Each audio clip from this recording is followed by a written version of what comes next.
अभी सब्सक्राइब करें हमारे चैनल माँ दुर्गा म्यूजिक को और साथ में बेल आइकन जरूर दबाएं।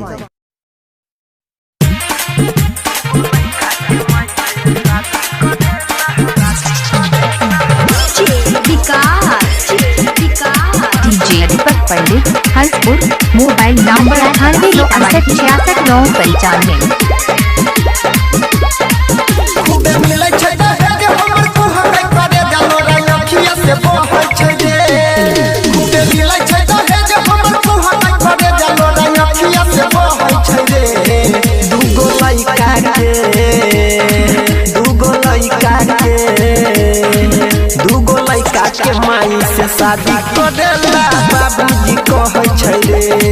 दूगो लइका के माई से शादी करेला बाबूजी कहै छै रे।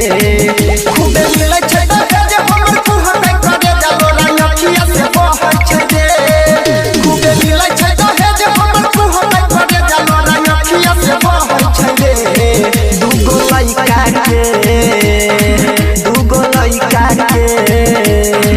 दूगो लइका के माई से शादी करेला बाबूजी कहै छै रे। दूगो लइका के माई से शादी करेला बाबूजी कहै छै रे। डीजे दीपक पंडित हंसपुर।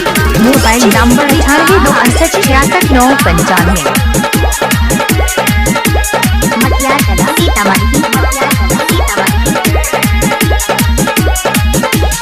लइका खेलैबै कि ओकरा खेलैबै टेंशन से लागैया हम मरि जइबै।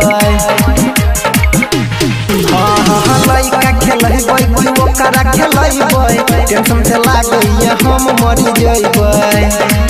हमर फुटल कपार कोनी करे ने विचार हमर फुटल कपार कोनी करे ने विचार कोले कोले सब कहै छै रे।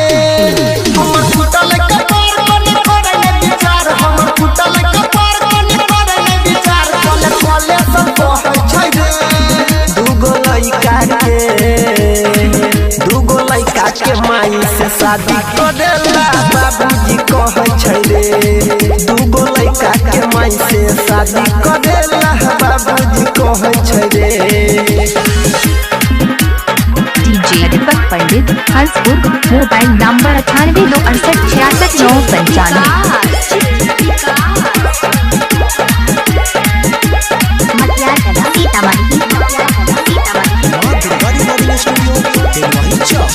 शादी कटबै दे याद ओकरा से मिल के जिंदगी बेकार होत याद अनिल के।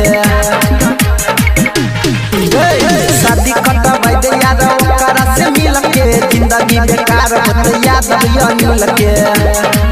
तनी बुझन लाचारी को होना मन बिहारी तनी बुझन लाचारी को होना मन बिहारी बात हमर नहीं बुझै छै रे। तनी बुझन लाचारी को होना मन बिहारी तनी बुझन लाचारी को होना मन बिहारी बात हमर नहीं बुझै छै रे। दूगो लइका के माई से शादी करेला बाबूजी कहै छै रे।